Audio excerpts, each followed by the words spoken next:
for those who haven't done it yet like me. There we go. Good evening. Welcome to the Finance and Facilities Committee meeting of July 9th, 2018. General business, first of all, was the meeting properly posted? Yes, it was. Everybody has their microphones on, right? Okay, thank you. Opportunities for citizens to speak. Any citizens wanting to speak tonight? I think everyone's part of an agenda item. Okay.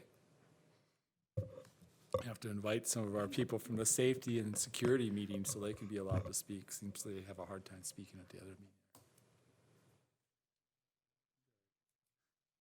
meeting. Action items, approval of minutes from the June meeting. Everybody look at the minutes. I guess for now we're in the process of approving minutes. I move approval. Do I have a second? Motion by Mr. Caffrey, second, Ms. Voigt. wait, sorry. That's all right. I do have I a knew. problem with names. Should I turn it this way? Yeah, turn it the right direction so I can see who I'm talking to. Not for the camera. That's for what the it board was. president. Just seeing Robert. He was just seeing Robert there. Any discussion? Any discussion? I've been trying to forget Joe's name for a long time, but. No further discussion? All in favor, say aye. Aye. Aye. Opposed? Motion passes 5-0. Okay, approval of vouchers. I see we had some questions. We had two questions this month. One was for voucher 13221, environmental management, for $8,900.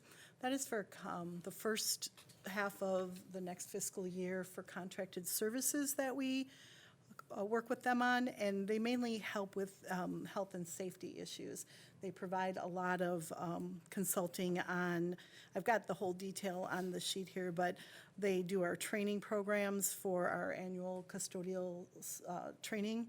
They do walkthroughs and inspections for asbestos to make sure that any additional wear is accounted for and looked at. Hearing conservation, waste operations, just a lot of different things that they consult for on that. The second half of it was for SDS manager, which is safety data sheets. With every chemical that we purchase, there is a safety data sheet that's a government required document. And you have to have those available at all times in case someone gets exposed to the chemicals. It tells what to do to help remediate the situation, and they provide a software package that manages our safety data sheets. And so that's the second part of that voucher. Mr. Como? Sure, I was just wondering, since this is for the first half essentially of our fiscal year, it looks like these are fixed bid prices then, so we went out, we asked them to quote us, and they actually said these services cost this. They detailed it out because you're very precise here in terms of the dollar amount. So, Fortunately, I didn't check on the bid process with that, so that'll be something I'll have to come back and. okay, because it looks like a double-check. set amount. That's why I thought it was just It is a set amount, fixed. but I'm not sure how they determined and picked EMC. So okay. Okay. can follow up on that. What was the set amount for these two? $8,900 for the first half of the year, and it'll be the same for the second half. Not for both services, but For both those services. For both correct. services combined. For half a year, for 6 months, for both services. And remind me, is it $10,000 where we go out to bid? Is that the magic number? It's 25. I thought it was 25. 2,500. Oh, okay. Maybe it's changed over the years, and I'm losing track. Okay, thank you on that. Welcome. Any other questions on that one? There's two invoices, but they're combined $8,900 per. $8,900 was the total voucher. A voucher can have several invoices underneath it. So I can look it up and break it apart. The main part is for the contracting services. The SDS is a much smaller component of it. Very well. Okay. The next question was for the AP examinations, voucher 322222 for $206,000. The question was, is this our total bill or a partial bill? What is the cost per test? And are they online or paper tests? This is our total bill for fiscal year 17-18 of the AP testing. It is all paper test. That's how AP works still. The cost per test is The cost of the district per test is $85 per test. We do receive a credit of $32 per test for any student that qualifies for free or reduced lunch. And if the test is ordered but not used, we do have the option to return it, and then we just have a fee of $15 for that test instead of the full $85. We do charge $96 per test to students. So if they have multiple AP courses and tests they're taking, they pay $96 for each one, with the exception of free and reduced students by state statutes. We do not charge anything for those tests. We paid out a total of $206,864 for tests, but we collected $199,143 in test fees, so leaving the cost of the district for AP testing for this year of $7,720. $20. So it sounds to me, Mr. Gray, like that should be something that we should be asking our legislators for categorical aid for AP tests. We could try. They don't Well- want to give us much. I mean, it would be nice. Again, a lot of that is paid by the student as well. But this is a mandate from the state that's not funded. Right. It's an unfunded mandate, and it affects everybody in the state, not just us. So, and they should want people to take AP tests. They appear that they do. So I would think categorical aid for AP tests sounds like a fairly reasonable request. We'll give it a shot. I mean, we have a lot of unfunded mandates, so I would say we'll probably get one a month. Didn't we have a state senator promise not to give us more unfunded mandates, but she gave us quite a few more? She's not there anymore. That So, could be, I don't know. yeah. We seem to get them all the time. I mean, not that I'm trying to make light of the situation, but it's a tough role. They seem to be able to adapt. Well, I think this is a good mandate, as long as they pay for it. I mean, I'd like to add, they did add a brand-new title grant this year, Title IV, and they did say we could tap into Title IV to cover this. However, the rules still said you can't supplant, meaning you can't replace something you've already been paying for.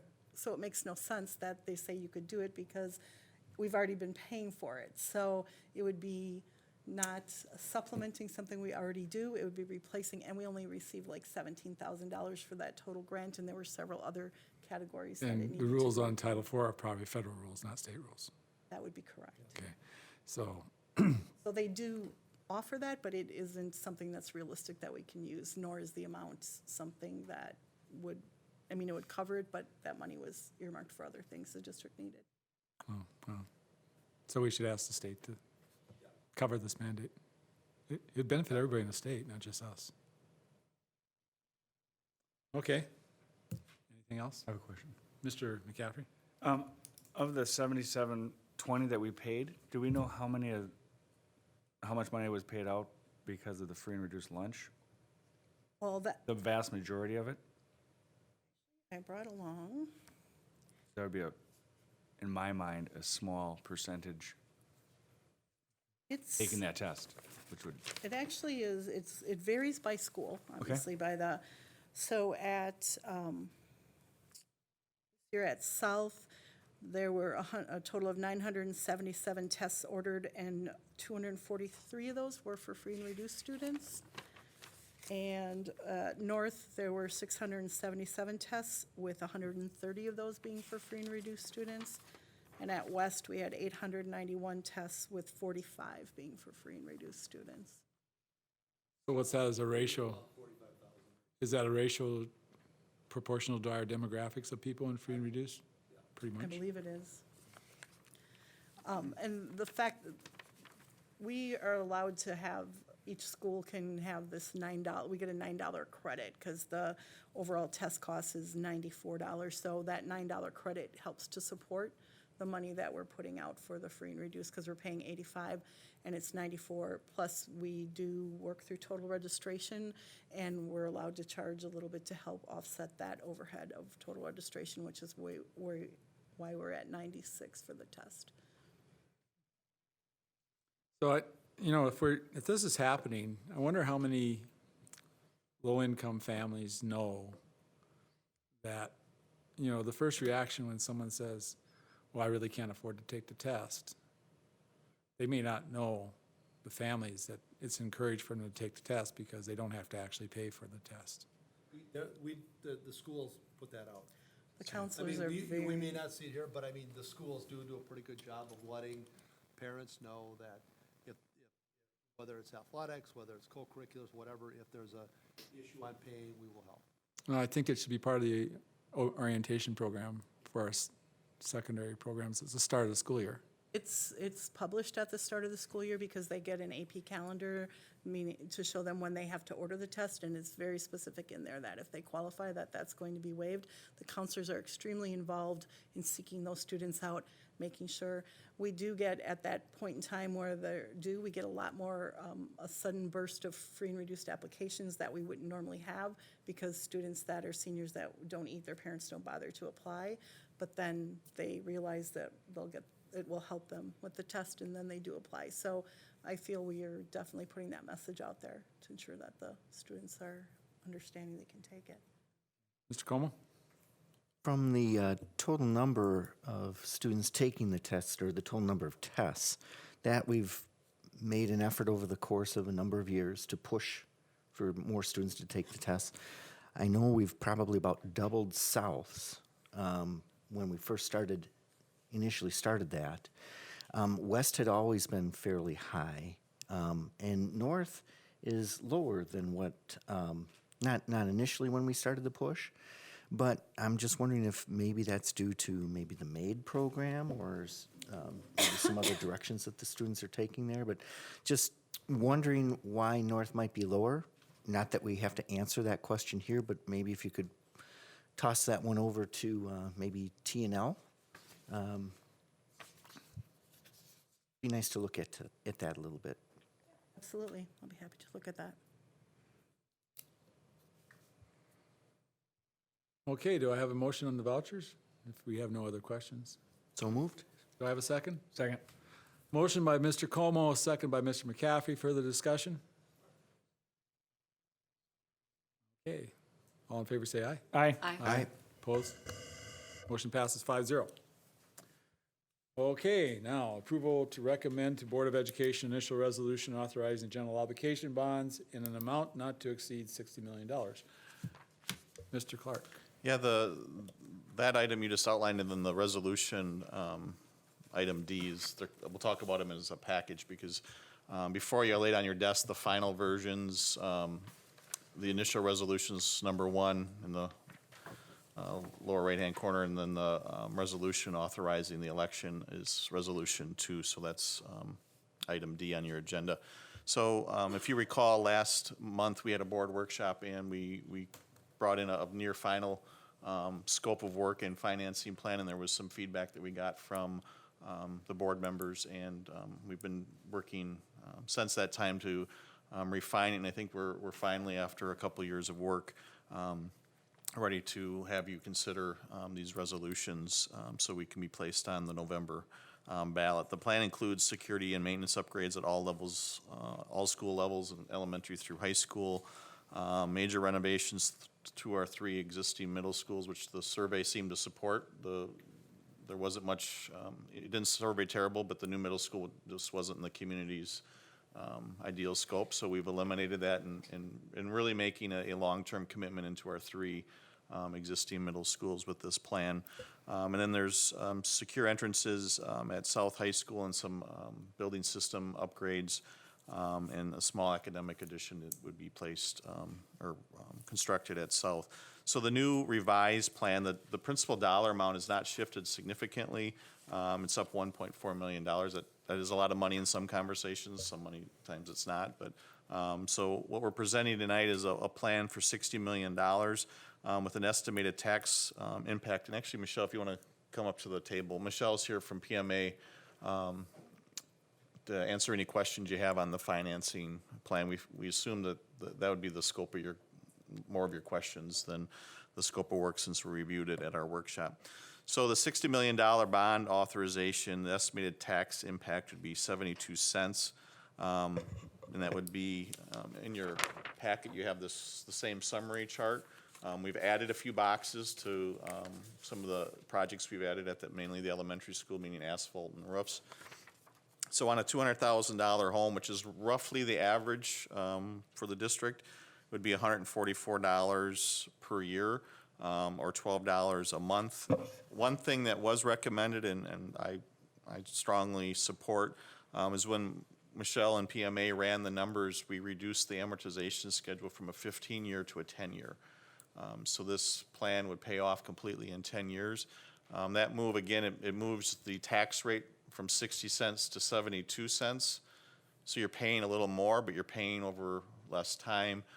That change also saves an estimated $5.7 million in interest rate or interest expenses. So it's no different than someone with a 30-year to a 15-year mortgage. You pay more, but your debt is paid off sooner. So the same logic goes behind that. So Michelle and I are here to answer any questions you have about the financial plan. We have Bray and Findorf here to talk about the scope of work. Glenn's here to talk about any questions you might have that he could help with as well. So it seems like we've done a lot of work to end up, but we've gone over this so many times, I'm not sure what to cover at this point, so I'll just open it up to your questions. And then if it is passed here, these resolutions would be agendized for action at the board level on Wednesday.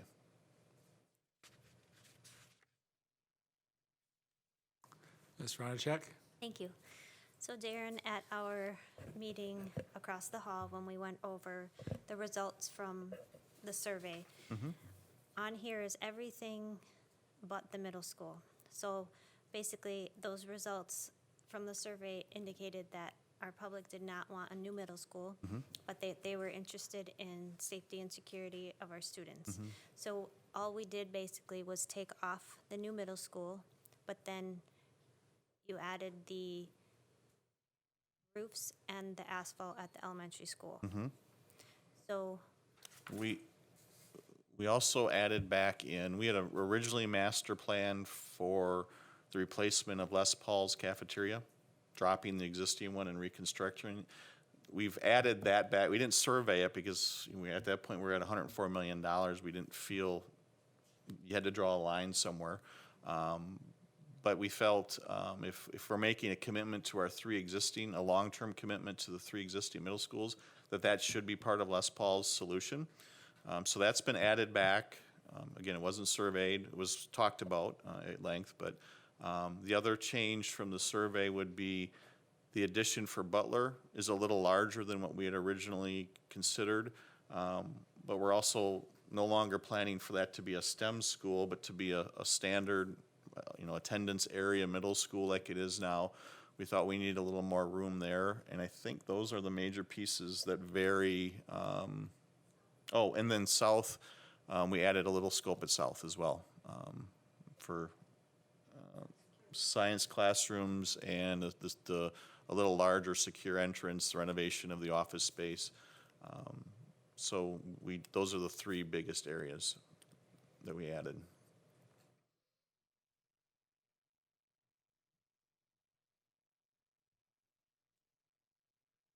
So, Mr. Clark, just to follow up on Ms. Ronachek's question and scope comment, I think the change is stating that rather than building a new school, which didn't seem to have enough overwhelmingly popular support through the survey, that this plan is geared around taking our existing facilities and renovating them in lieu of the fact that we're not going to build new schools. We're just going to continue to use our existing schools and bring them up to the scope and standards that we'd want for our school district, not only in terms of the maintenance of the buildings, but also some of the educational offering opportunities. Is that a correct way to state it?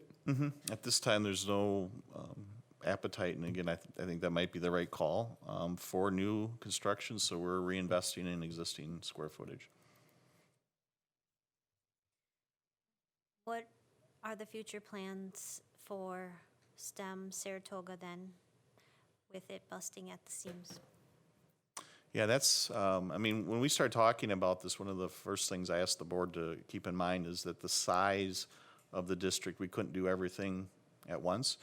So part of the financing plan is creating ledges or whatever, where we could look at a phase two. I think the next phase of our review of facilities will be pretty focused on the elementary schools, and in part of that, we'll be looking again at a STEM solution. Because the one thing you are giving up in this plan is a permanent home, or that K-8 solution for STEM. But it could be part of a conversation 10 years down the road, or whenever this type of conversation occurs again. And what about a expansion or the next phase of the fine arts elementary school? What about those kids for middle school? That would be, I mean, right now, we think we have that solved by having one of the, with the house approach, maybe we can work out something to keep that emphasis. But again, I think that's the kind of topic that comes in the next round of conversations. We certainly have it still on our list of things that are being discussed, either at Summit View or some of the parents, or at cabinet level. But again, that's on hold for right now, for the type of solution they're looking for.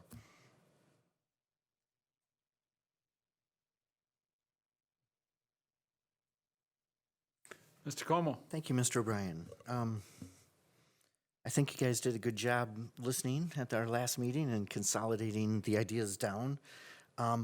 There was one point that was brought up, though, that might have, I don't know if it got missed or if it purposely was left out. And I think it was Mr. O'Brien who was talking about how can we make sure we're as inclusive as possible in our resolution.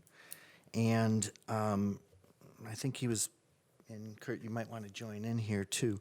You were asking about, elementary schools and how can we get those in here. And we are providing a number of services to the elementary schools.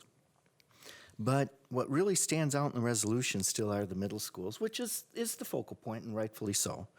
But I'm wondering if we could maybe make a statement in the fourth line of the first resolution, which would then have to carry through all the other documentation.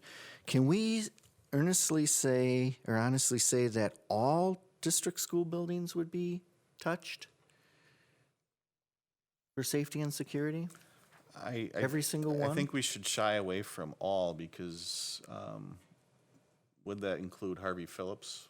Would that include Pleasant Hill that's rented, leased out? So I think all might be, is that the service building? Is it Lindholm? We could list elementary, middle, and high school, or do something. I just don't know if you'd want to make that in the end, bond counsel is going to probably come up with the strongest recommendation on how to cover that. But we can take that back. Instead of listing district school buildings, you're looking for a more detailed listing of.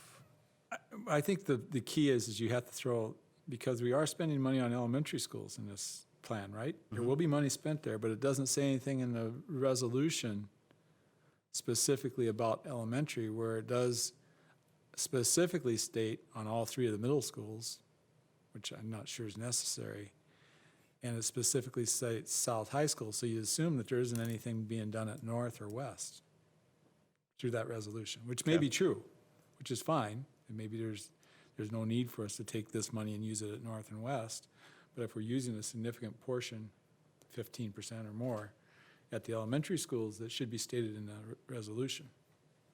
I think if you use the word elementaries, but not say all elementary schools. Right. And list them, Yeah. elementary, middle, and high schools. Yeah, elementary, middle schools, and South High School. You should say specifically South High School rather than West or North, if there is nothing being done at West or North. If there's something being done at West or North, it'd be different, but Okay, no, that's a good recommendation. I don't know if we plan to do asphalt at West or North, but I know we have lots of work to do. Maybe not West and North. What I did like, and the reason why I tossed all out there, was just to keep it short, because I like the conciseness of this, because I know when we had our successful referendum back in 2001, go and read that baby. I mean, you might as well, need to get a degree on reading referendum questions. So I did like the brevity of this and the understandability, if you wish, of this. So don't want to take too much away from that also. Just saying elementary schools and middle schools. And middle schools are kind of specific to is saying heating, ventilation, air conditioning upgrades at the middle schools and upgrades of the elementary schools. I mean, it doesn't take a lot of extra words. In fact, you probably have fewer words if you cut out the I think items. we can clean this up and actually shorten it up a little bit. Yeah. As long as we're not adding West and North High School to it. If we were, then we'd just say all high schools too, all secondary schools. Okay. No, that's a good catch. So we have this is an action item, and Mr. McCaffrey has a question, but we can still take a motion, but we can take the question first. Go ahead, Mr. McCaffrey. Appreciate that, thank you very Yeah. much. Yeah. Did we think about re-polling, resurveying, breaking it up into two separate questions? And the reason I ask that is, I have talked to a lot of people about the referendum, and no one has told me that they want it. No one has said to me, we need this referendum. I've got a lot of, I don't want my taxes to go up, and a lot of, do we really need it? But, I mean, we had talked about that at one time, re-polling after the middle school didn't have any legs. But, I mean, I'm just not getting a lot of, we need a referendum. Maybe it's because we haven't done a lot of, publication of what we're actually going to get. But I just haven't seen it in the community, which is going to give me a hard time to vote for it. In this setting, not necessarily Well, polls. But, I mean, and that's just a question. I mean, I realize that that's more money and more time and more resources, both time and talent. But I don't get a lot of people, I don't get anybody saying we need a referendum. I get a lot of people saying they don't want their taxes to go up. And I know, and I've talked to, other board members who said that they haven't had those same conversations, but I've talked to a lot of people about. I mean, we have talked about, and it was briefly about resurveying, but again, part of that is a product of time and the Right. cost of doing that. We also thought that that the survey responses we got sent a pretty clear message about what the community was thinking. Ultimately, you don't know until they vote. Right.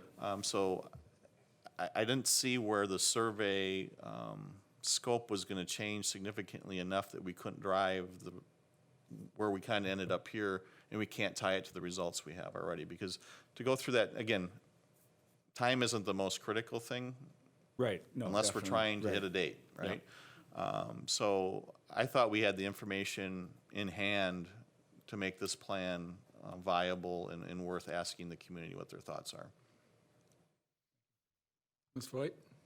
Do we have a plan for how to communicate with the community about the plan? Because I think at this point, the point's very well taken. People don't know that we've decided to back off on building a new middle school.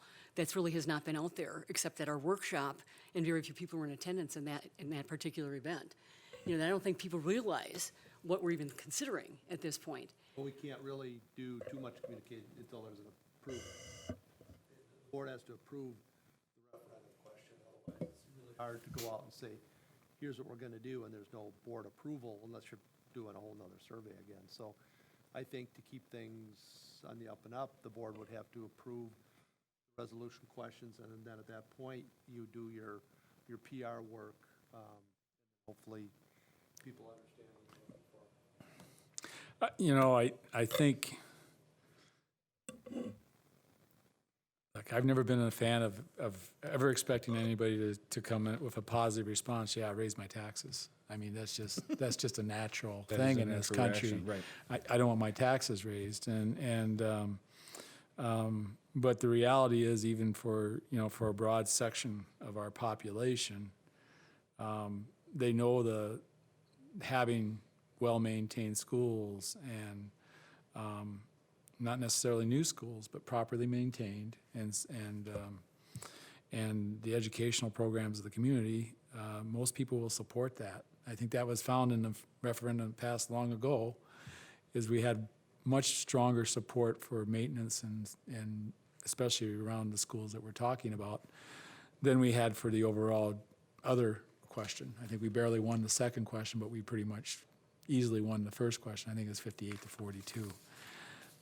I would say one thing about trying to communicate to people is the speed at which we pay down the debt, the amount of things we accomplish with the money, and how well we benefited from the last successful maintenance referendum, which we probably, I think it was probably a 15-year payback, 15-year amortization on the loan, and it took us out, let me see, that was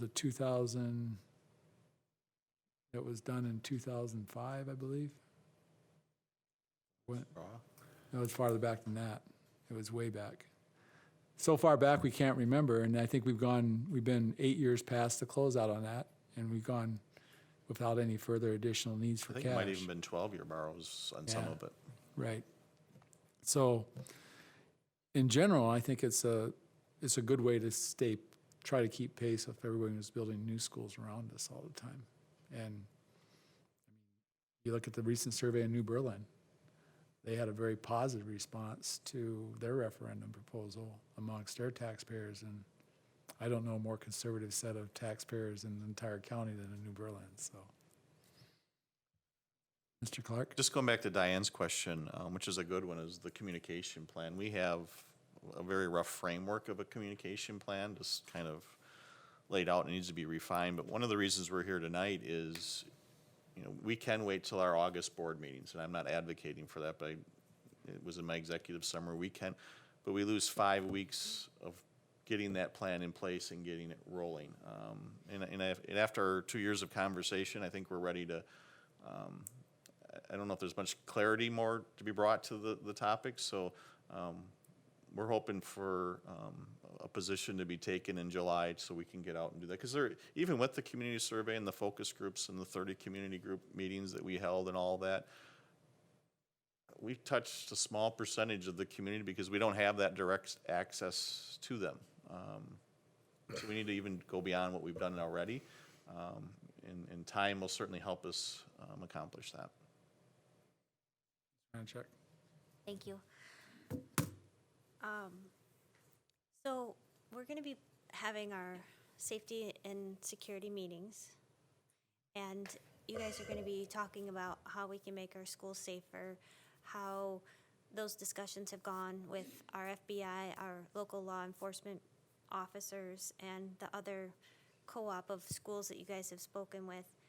And you're going to put forth action to make our schools safer. And I feel like there's a plan out there that you guys have talked about how to do that, and we don't have enough money for that coming from the state. I'm sure that's going to exceed those dollars. So it's almost like when people are asking me, so what are we actually doing? It's such a large scope of things. I say, well, we're going to make our schools safer and more secure, but then we're going to be doing some maintenance and updating. It's almost like the maintenance and the additions, updating should be a part of our budget. I know that our budget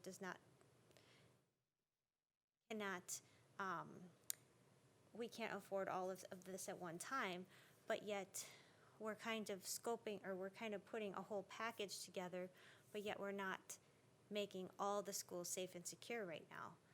It's almost like we should make them safe and secure first and then do these other things. So my question is, when will we know the outcomes of the things that you guys have been talking about and putting a dollar on that to Joe?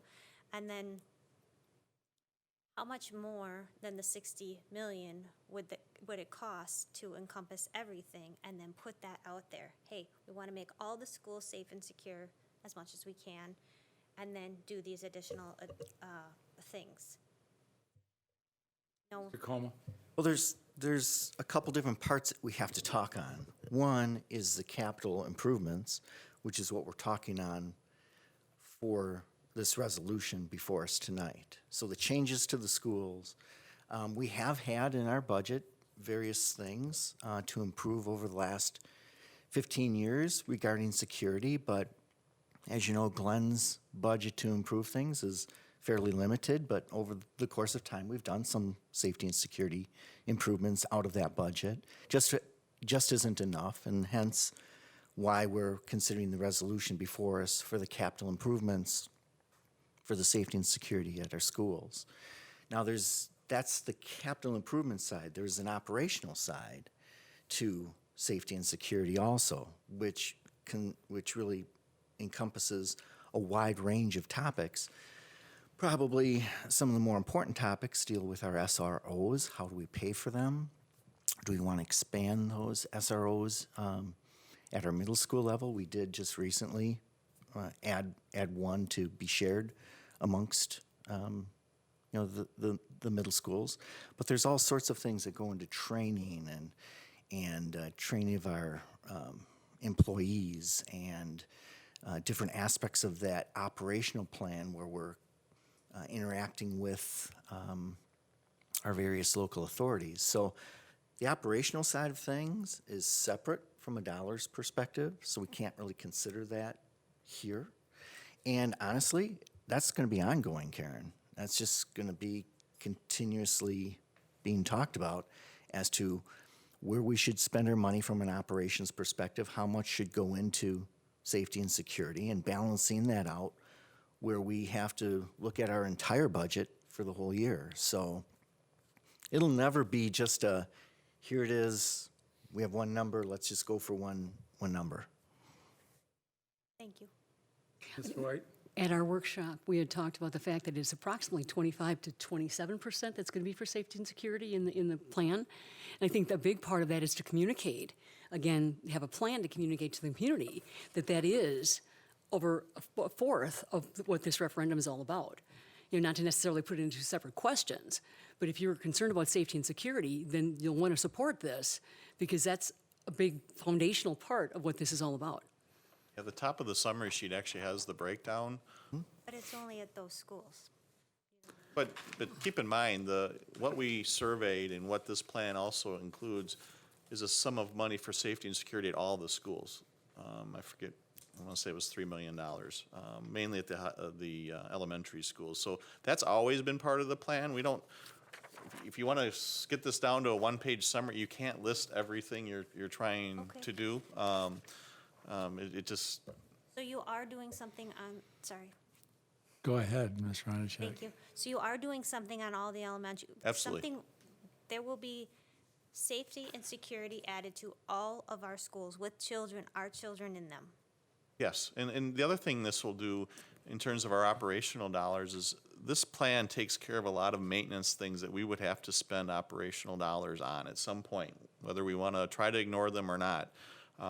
It'll free up operational dollars for us to start addressing.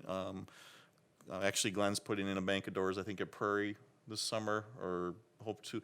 We're doing that operationally because we can do it more quickly. So there's things going on at all of our schools, and that's the nice thing about the safety committee now is we'll have a kind of forum to talk about these things in the detail. Things get kind of lost in the wake here because there's so many topics, but there's no site that's going to not have safety and security improvements. That's just not true as part of this plan.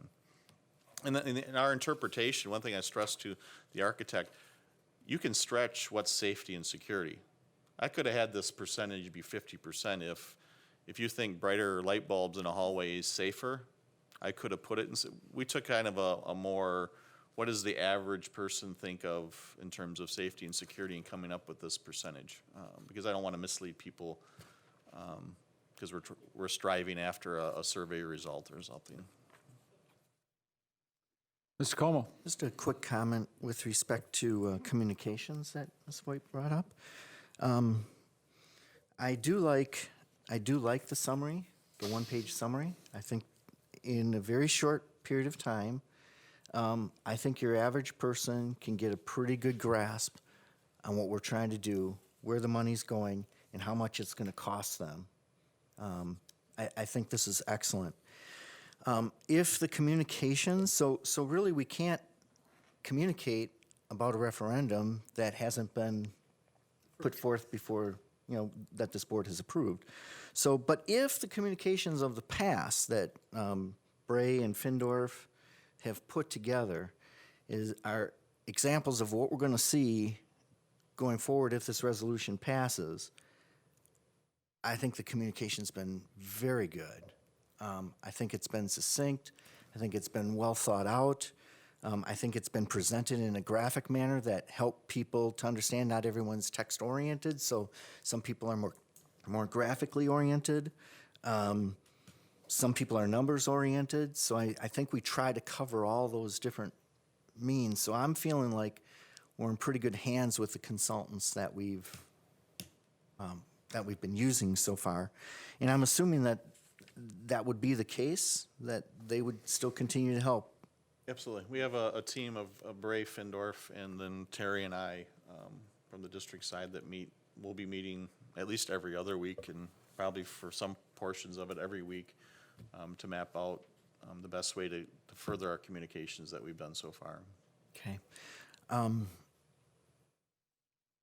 Could we get a little bit more specific tonight and actually wordsmith this resolution exactly, if it's pretty simple changes? Would you happen to have something, Michelle, that you could present to us right now that we could vote on? Or do you need to have some time These to came from the wordsmith it? bond council, though, These correct? came from bond council, not, This Oh. would have to go back to Oh, bond council tomorrow. Okay. Yeah. So if we gave a general directive of those, Well, all we're looking to do is include some comment about elementary in there. I mean, and they can compress the wording on the middle schools because it's all three middle schools. yeah.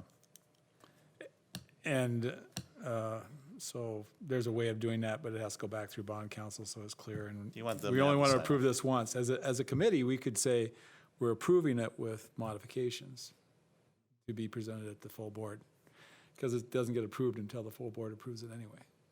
Mr. Como? well, then I'd like to make a motion to accept the initial resolution authorizing general obligation bonds in an amount not to exceed $60 million as amended per our discussion. I second it. Second by Ms. Voigt. Any further comment? I would only add, I think it's appropriate that we have enough time to present to the public, not to advocate for this, obviously, because that wouldn't be legal, but to present where the money's going and how it would be used, and essentially what the need is the needs versus wants. I do think if we were to survey, I think there was some comment at the session that we had on previously, was that when you ask about security and safety at our elementary schools, there wasn't a big, I'm worried about that. And there's a logic to that, because if you look at it statewide, when have we ever had a major event happen within our state at any elementary school across the state? And if you look at it nationwide, you're going to find it's probably less than 1 in 10,000 elementary schools see anything at all as an event that actually results in loss of life. We have the famous one like Newtown, but generally people don't attack elementary schools. I mean, there's no reason. I mean, it's hard to justify such a thing. It's kind of like trying to protect from a lightning strike. I'm not sure it's a justifiable event, but we do have tremendous security already at our elementary schools. We still have a lot of, I mean, most of the structures are fairly secure and the entrances are very secure.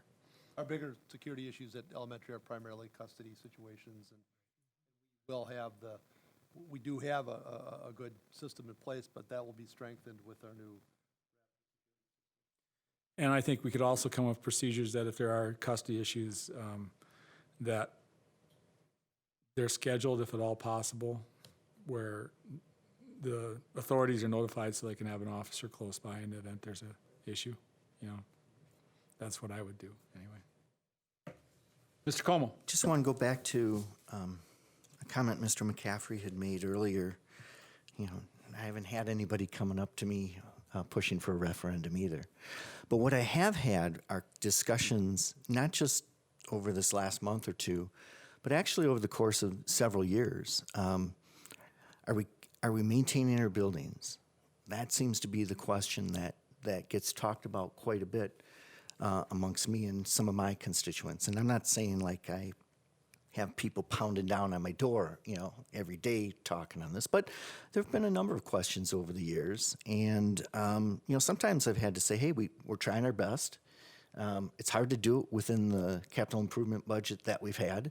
And, we've been working on a plan to make sure that our schools don't degrade to a point where we're investing extra money to catch up. And so I've had more of those conversations, and those always seem to be, the constituents always seem to place value on, well, let's make sure they don't get run down too far. So I've had some of those kinds of conversations and thought I'd just share that with you. You probably have had similar ones too like that. Thank you. Wait.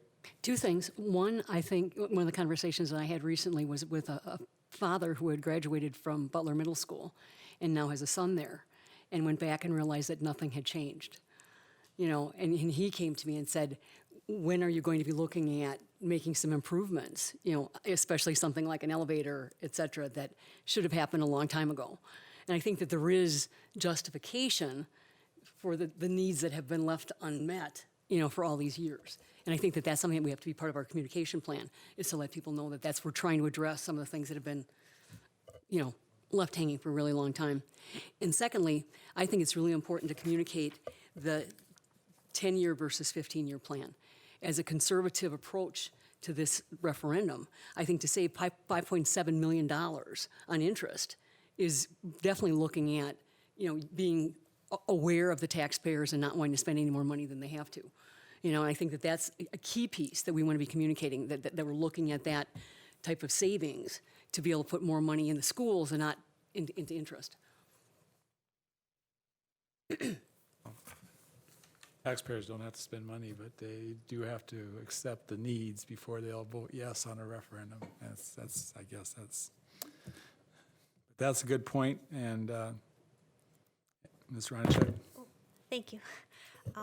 When we do when this does pass our hands and we do get to talk about what would actually be on there, if you could include, I'm glad that you have it down to a one-page copy, but if you could include just whatever we're going to do to our other schools, even if it's just brief, because at my place of work, I'm the only one from Waukesha or that lives in Waukesha. So when people are there, when our public is coming in constantly and talking and asking, what is this about? Or, they give updates on their kids and their family and the schools. I'm the one that gets called over to talk about this, and I don't really have a 30-second answer right now. So I guess when it comes time to being able to tell someone, will we be able to have not only this, but the other things that you talked about today? Like, I was relieved when you said, no, all of our schools are going to have some security. That's great. That's what I wanted to hear, but that's not on here. And I understand that you're trying to get it down to one-page copy. Thank you for that. And we'll break this. We have it broken out. We have spreadsheets item by item. But the communications part of this is we'll have a web page where, just like we did for the survey part and what led us to tonight, we'll have a further breakdown. But until the scope was finalized, or if we knew there was even going to be a scope, we just haven't gathered and made it as user-friendly. But our goal is to get it out on the website so people can go out, and we'll do it by grade clusters. We won't, it's hard to do it by every school because it gets so long, but we'll balance it well beyond this. This is just the quick hit. A lot of people they're visual people and they just want that, and that was just something we thought would be good for the board as well, as rather than going through every single school. So, but we plan to have a lot of information out there like we do now related to our facilities. Fact sheets. We can't put out vote yes or no, but we can put No, out fact sheets. informational We know items. a lot of fact sheets, so if people want to Yeah. know what exactly you're doing, that information will be Right. available, either written form or on the website. So some of the people I've responded to have been a parent from a particular school, and they're going to they're just gonna look at Butler. Let's say if they're from Butler and they're gonna go, okay, what's happening at Butler? Okay. And then we've got a lot of realtors that come in and they wanna know, they're looking at areas and they're gonna be like, okay, all right, they're gonna look at the whole scope. So you've got certain people looking at different ways Yep. of reading this. So, thank you. Thank you. You're welcome. Okay, if there's no other sort of questions, we have a motion and we have a second. Can we have a vote? All in favor, say aye. Aye. Opposed? No. Motion passes 4-1. The second motion or resolution is strictly, again, the first one was to establish the amount, and the next one is the same process. You're just, it's a referendum, so we can put it on the ballot. So you have to act separately on them. They're both tied to the same thing, so. Mr. Como, I move to approve the resolution providing for a referendum election on the question of approval of an initial resolution authorizing the issuance of general obligation bonds in the amount not to exceed $60 million, with the modifications discussed this evening. do I have a second? Second by Ms. Ronacek. Further discussion? I just want to add, the reality is,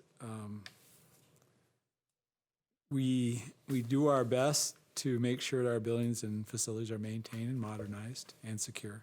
And we also realize that taxpayers, it doesn't matter how much they're paying, it's a lot. And especially in communities where, taxes are expected to go up.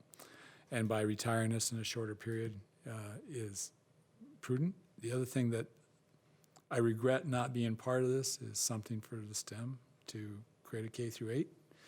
I kind of wish that we had been able to do that. I hope we'll be able to do that in the future because I think that's a good idea to consolidate on one campus. And we could if we took the Saratoga property and expanded that facility to go to K through 8. I also think that we need another elementary school that's focused on competing with La Casa for someone who wants that type of experience, but doesn't necessarily want to go down the charter, that particular one-choice route. We should have choices for those children outside of just the present dual language program. So there's many things that aren't met by this overall thing that I would like to see met. But being able to explain everything that we're doing here in terms of passing a resolution or everything like this is very easy relative to the documents put in front of us. And as we get bigger and bigger, it gets harder to explain. So there's many things I think we should do, but they're not so easy to explain at this point in time, and maybe later on they will be. And a 5-0 vote would be nice, but I figure I might get a 4-1 if I'm lucky. We'll see. You're lucky. Any additional comments? Okay. All in favor, say aye. Aye. Aye. Opposed? No. Motion passes 4-1. We'll work on them by the time the full board meeting comes around.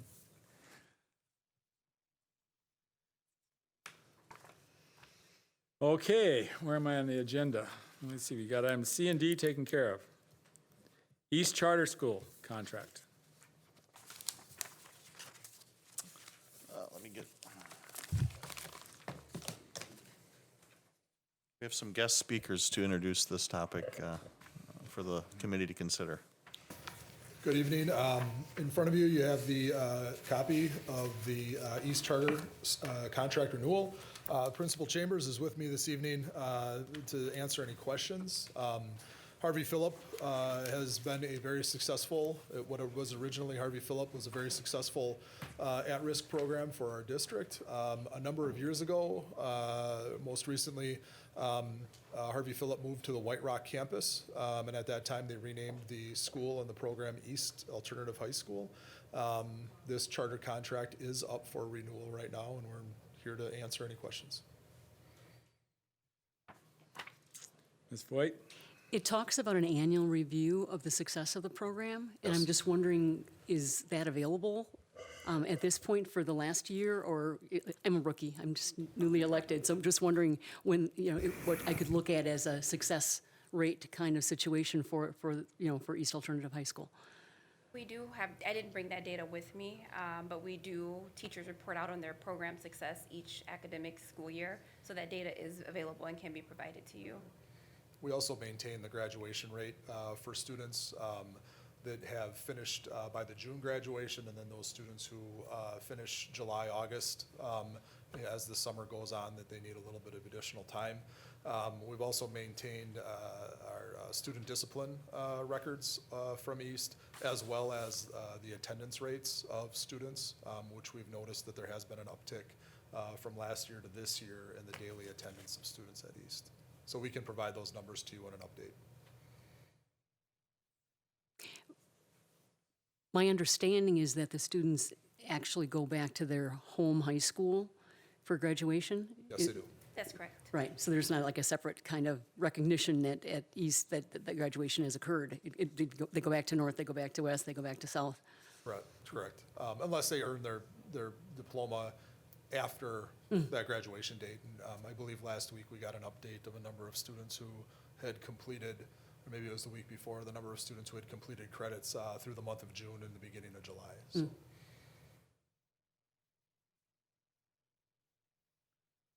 Mr. Como? Joe, are there any substantial changes from the previous contract?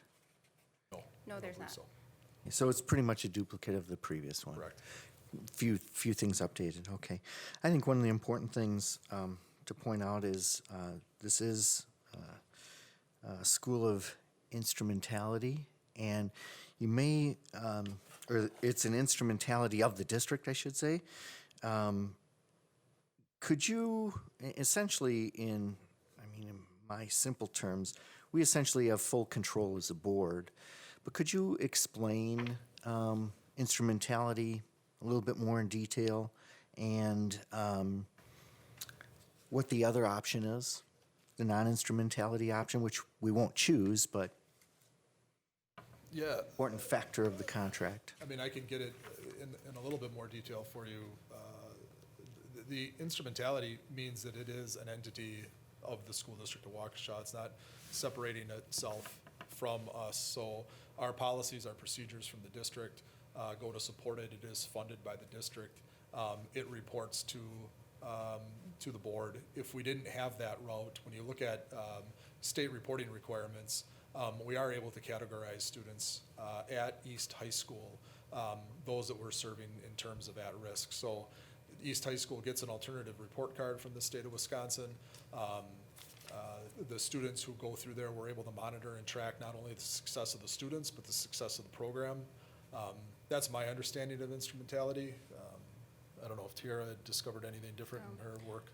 Well, when we were looking at the difference, it's basically if we were to be an independent charter, then that just means the board doesn't control the charter school. The governing board would control the charter school. So that's really one of the bigger differences between being district authorized and independent authorized.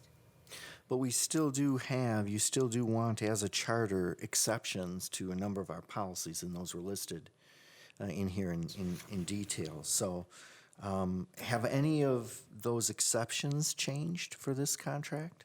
No, they all remain the same. They were just updated to reflect the changes in board policy and state statute, but they're all the same that were in there before. Okay.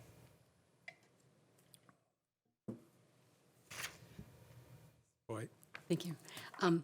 As a former business educator, I was really surprised to see 118.34, that the facilities currently do not allow for technical preparation programs. Just the reasoning for that, like, I think that a lot of times kids can be successful when they have a chance to do something that's job preparation oriented, that, through my 38 years of teaching, that was a good catch for some kids that might not be turned on by just basic academics. I was just wondering why East has taken the approach of like none of that. It's like banned from that curriculum. Well, as you mentioned before, we are a half-day program, so students are attending their home high school the other part of the day. So at East, we're primarily focused on credit recovery and catching students up, so we do have more of that academic focus. We do have the work pieces through some of our senior programs, so students are able to participate in work experience, some service learning, and they are able, in like option 2, they do resume writing, they go on career explorations. So those things are built into some of the programs, but as far as more of those elective type classes, those are being offered still through the home high school, and students have access to those programs through that route. And I was aware of that. That's why this wording just came across as really negative to me. And I just wanted the community to realize that there is an opportunity for kids to still have, technical experiences. Ms. Ronichek? Just a question, how are things at East, like, as far as, would you want any changes? You know, how did this year go, and do you think there needs to be any changes before we finalize this, or would there have been the changes in this draft? Well, some of the changes we were able just to do through, without making changes to the actual charter. So we've done some curriculum development this past school year to address some of our programs that the curriculum hasn't changed since the start when it was Harvey Phillip. So we've done some of those things, and then also through scheduling, we've had a need for students one and full day option at East. So we have been able to be creative in our scheduling to allow for that as well, with using some of our online platforms to supplement some of those elective classes for students who opt to do a full day. How many students want a full day? With this pass, I've only met with our current students, and we just started the intake process for new students. But with our returning students, we have about 25 who have chose to stay at East full day. And then will they still go back to their home school for graduation? Yes. So how does that work if they're really all day at East? When they go back to graduation, they really wouldn't know anyone. Well, that's been the design of the district. So their diplomas come from their home high school. There has been some conversation with other board members in regards to doing something separate at East. However, that's just been the history of the school, that they graduate from their home high school, and we don't issue a separate East diploma. So they're half-day online and then they're half-day at East, and that contributes to a full day at East? Is that what you're saying? Or are they at East that whole day, Well, just doing online classes? for No, half it day? would be direct instruction, and some students will use the blended model, but a number of our students have credit recovery, so they're staying in their grade level classes, and as well as making up some classes that they've missed in the past.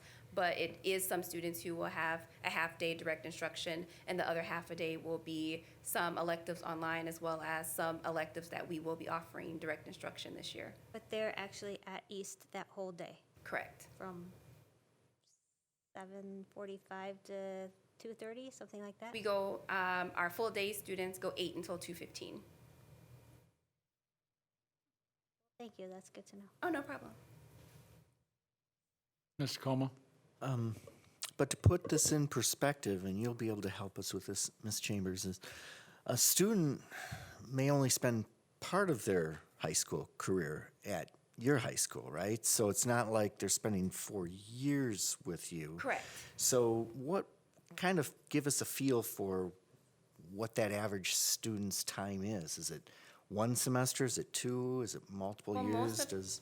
most of our students are with us the entire year. So from my experience, the past 2 years at East, students who have started their sophomore year, they did continue their junior year, so they've been there the 2 years that I've been there. We have had some students, after a year being there, they've chosen to transition back to the home high school full-time, but most students do choose to do the half-day at East and the half-day at the home high school because they're being successful in the smaller environment at East. And they're in control of that choice. Correct. Can they change that in the middle of the year? We want it to be at a natural transition point, so typically at semester, we have students do that because it's difficult for them to transition back full-time to the home high school with electives and classes already in session. So typically it's at semester or the start of a new school year. Okay. Another question. Ms. Voigt? I realize that there have been some retirements within the East Alternative High School program. Have those been replaced at this point in terms of, what's the staffing look like, I guess, as we go forward? Oh, well, we did have one retirement this school year, and that position was filled with our effectiveness coach due to the reduction of staff in that position. So our coach went into that position to fill that retirement. This upcoming school year, we did have 3 of our teachers transfer to the 3 home high schools because we are starting at-risk programs at each of the home high schools so we can intervene earlier, so we don't have as many students come junior, senior year in situations where their only route is a competency-based diploma. And those transfers have been replaced then as well? So, well, those transfers, That was a reallocation of staff reallocation. from East to the home high school to catch the students earlier so that when the junior and senior numbers, we could begin to get a handle on them. I believe that the junior and senior programs filled up earlier this year than Correct. they had in the past. And we were seeing the numbers at the junior and senior year increasing relatively rapidly over the past 2 school years. We wanted to do something to try to prevent that from being the situation for students. Mr. Como? Now, each student has an IEP, is my understanding? That's not the case. These are students who are identified as at risk of not graduating. There may be some students with disabilities there, but these are all students who are at risk. Ms. Chambers, how long have you been there? This is 2 years. I'm going into my 3rd year. Okay. When it was Harvey Phillips, when it was called Harvey Phillips, I mean, it's a name change to East, which is, obviously the board was very comfortable with. I would say that Harvey Phillips was probably the most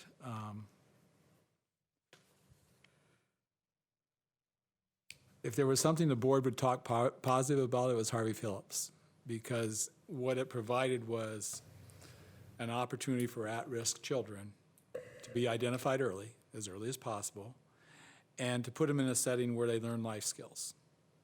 Okay, life skills would be how to come to school and show up as as if you were with an employer, and also if you look at segment 121.02, a lot of times they would try to find them work opportunities as well. So they could say, look, if you don't really want to go to school and you want to get into the work cycle, here's what it means to have a job, but you still got to go to school. When we had lots of budget cuts, I remember time after time the superintendent said there's no constituency that would be supporting Harvey Phillips, but yet the board supported Harvey Phillips because we knew it helped our graduation rates, and we heard great stories from the kids and from the parents that went to Harvey Phillips, and it wasn't a back and forth between west and south and north. Usually once they went to Harvey Phillips, they stayed there because that was the right school for them. We don't hear those stories much anymore. I haven't heard stories like that since I've been on the board the second time. The positive stories that used to hear from Harvey Phillips, we don't hear those types of stories coming from East today. And maybe we needed a champion for East back then, and maybe that's why we heard them. But now what we hear, if I hear anything coming out of East, and I haven't heard much in the last few years, but it's usually the environment's changed. It's not the same embracing environment. They have other things going on at East besides those children that are at risk. We've sent disciplined kids to East as well, which we never used to do. They were isolated from the rest of these at-risk kids had their own program along with, there were special, let's say, teenage children that had special situations were also there, but there were never discipline issues per se. And I think in all the years that we had Harvey Phillips, we only had one expulsion case come from that school, and that wasn't by something that happened. That kid was just kind of a peripheral thing. It wasn't something that he was directly involved in, that he was pulled in because of the situation. So I don't see the support for East that I saw for Harvey Phillips, and I don't hear the stories for East that I heard for Harvey Phillips. And I don't know why that is. Are we not clear as to what this is doing for kids. I mean, when we ask for questions about, is there an IEP? Well, it's not about an IEP. These are children that don't fit the regular high school environment, but they love being in a new environment that's more suited to where they want to take their lives. That was always the history we had at Harvey Phillips. Could you give me some flavor on that? I mean, I know you've only been there 2 years, but how do you see East as a school and the environment that you have around you? So with East, just speaking to the environment of East, there definitely has been change at East. And again, when I came to East 2 years ago, the programs that we run and how the format of the school day, those things were already established, and we continue to do those things as they are. Of course, the focus is still on student success. We want students to come, be successful, graduate with their peers. One of our challenges since I've been at East has primarily been around just getting students there. The students who do come regularly, we do see success, but the students who aren't coming are impacting, of course, our data, our graduation rates, our failure rates, because if they're not there, then they're not performing. So for me, the past 2 years, we've been having a lot of conversations around, well, how do we get the students here? We understand they're at risk. They have other, issues going on outside of school. School is not a priority for a number of our students, but we're still trying to figure out, I don't have a van to drive around everyone's house and get them to school, but what are things we can do at East to make it more engaging? So my first year at East was more of just a learning year. Learning the environment, because I came from a traditional large high school, so as an assistant principal, so it was just learning the culture, learning what the school was about, and then this year trying to make some changes at East for the future, and really, again, as I spoke to, making some of those curricular changes because programs hadn't been changed in 18 years, and just having some different systems in response to how we do things at East to make it more efficient and more effective with our families and our students. So for me, coming in, it's been more of looking at the success of East and the things that had been going on, and then looking at sort of the state of East now and how do we make East better. So that's been a lot of our work with our theory of action. This past June, when we were over at West, we just did a lot about this is where we are, this is our reality. We now are in a place where we have that autonomy and the ability to do things differently. So how do we do that to move things forward? And again, our students want to be with us. That's why we have so many students requesting and advocating for a full day. So now that we have them, what can we do? And we are a smaller staff this upcoming school year, but the staff that I have, I'm just very pumped to work with this year. Actually just recommended a new teacher for hire today, who seems very passionate about at-risk. Her whole career has been at risk. So I'm just really excited for the future of East and making some of those changes so we will hear those positive stories about East. Because again, my families do come to me and teachers do share. We get emails. I share them with Joe and Jody. So we do get those positive, but how do we get it, I guess, more at the forefront so that, the community is sharing what's going on at East? Because I do get parents all the time that say, I wish I would have known sooner that East existed.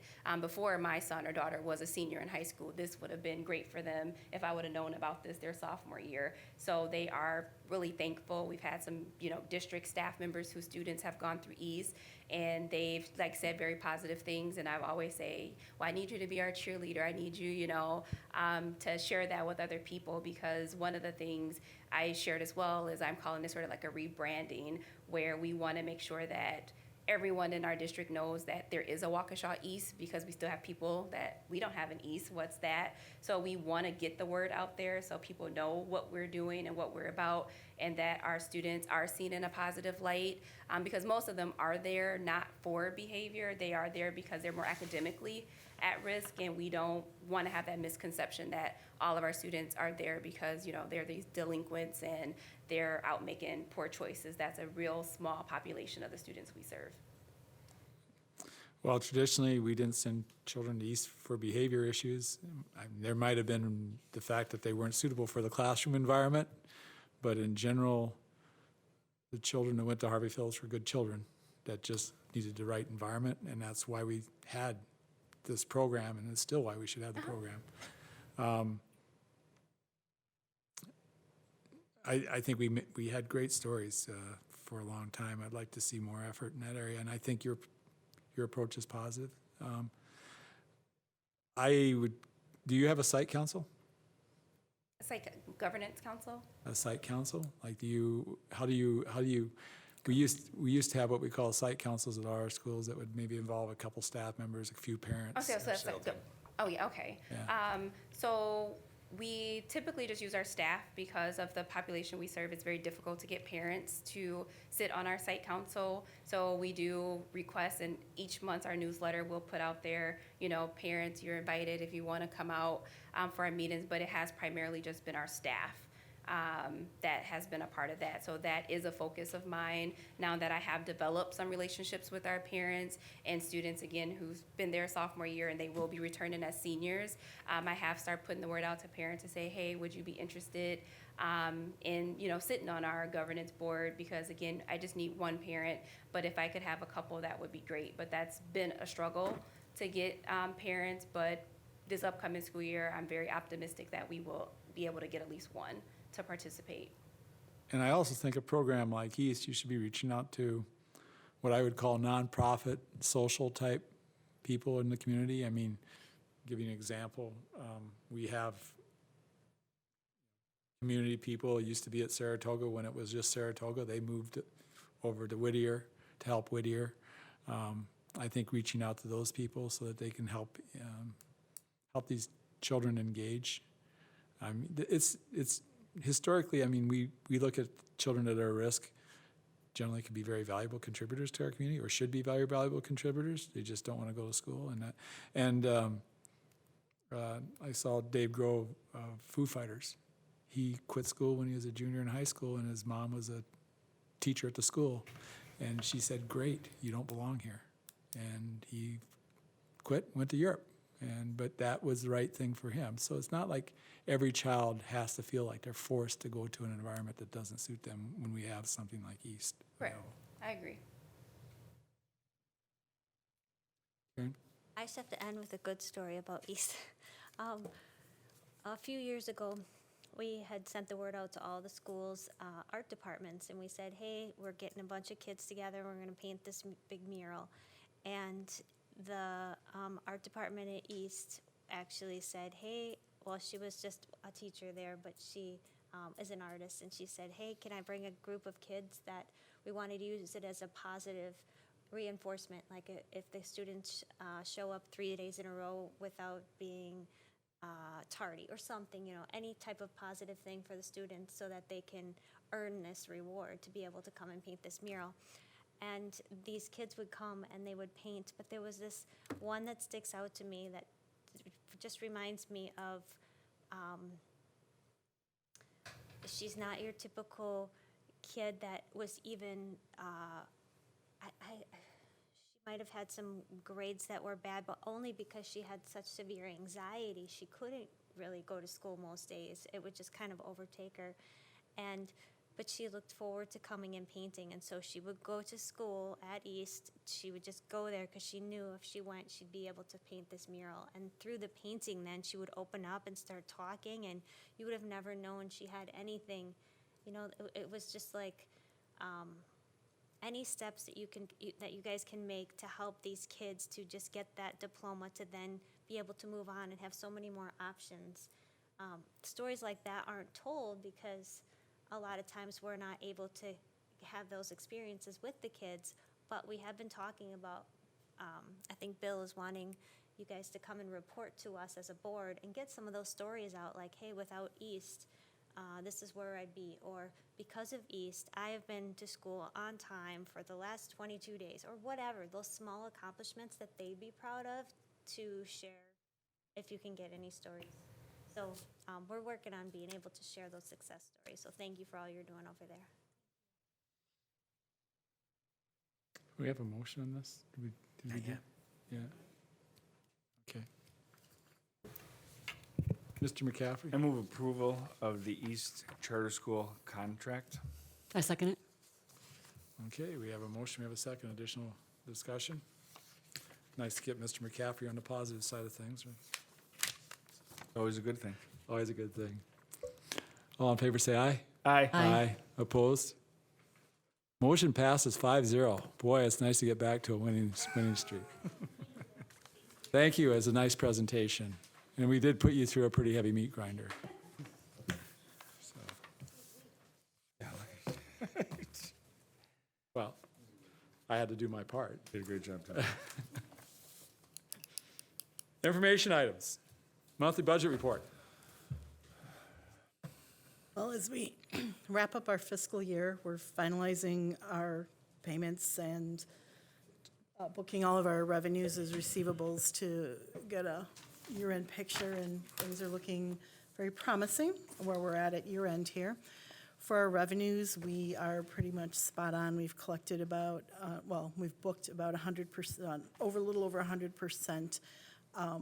Most everything came in. Admissions came in a little bit under budget at 77% of the budget. So we're going to do a little digging into find out why our admissions into sporting events and things like that. Sometimes it's a matter of how far the students go into competition in a year, but that was one area. But other than that, everything else looked really good and came in where we expected it. For local sources, inter-district sources, we've received our open enrollment payment, which was very promising. We've included in this report an open enrollment history. But there were some non-open enrollment that was a little low this year, but we are still expecting about 25,000 more to come in. So, but even with that shortfall, we're still over 107% collected at the inter-district sources. Intermediate sources, that's just our Carl Perkins grant, and that's been fully claimed. State sources, our transportation came in a little bit lower than expected. I think that was just not adjusting down enough for declining enrollment. Excuse me. And our state tuition came in a little low. State tuition is what we get for some of the facilities, the juvenile facility and jail facilities, and it's a predetermined pot of money, so you're not always assured of the claim amount that you put in, because if they hit a max number of claims, it gets prorated. So that one came in a little bit lower, but still we're at collecting. We still brought in 99% of our budget in state sources. Federal sources.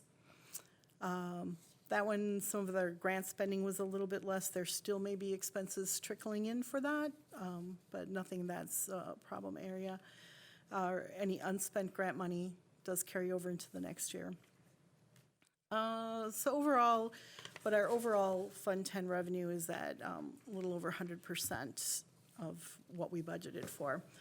Expenses, we've ran our final salary and benefits for the year, and we came in at 99.53% of budget for our salaries. And the benefits came in a little bit lower, but some of that is WRS is one of the big ones. We usually anticipate in January a little bit of an increase, and this year there was a little bit of a decrease. So we had a little extra budget there. Basically, without going through all of these, most everything is in really good position right now. At the time this report was ran, we had a surplus of $3.4 million, but I don't want anyone to get excited about that figure because we're still paying bills, and Darren's going to slap me under the table here. But we're still paying bills, and to be One of the big ones, yep.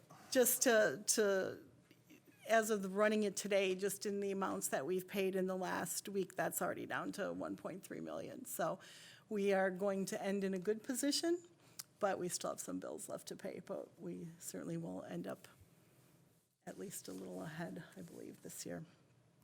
Fund 27, pretty similar situation. There was nothing that overall we're at spending at 96.51%. Most of that spending is in, maybe a grant payment or two coming in, but the salaries and benefits are all through. Questions on where we're ending? Open enrollment, there is, I did include an open enrollment chart. Budget packet. Oh, that's right. That's in the next presentation. But open enrollment continued. We had a very good positive ins versus outs this year. Any questions on the budget report?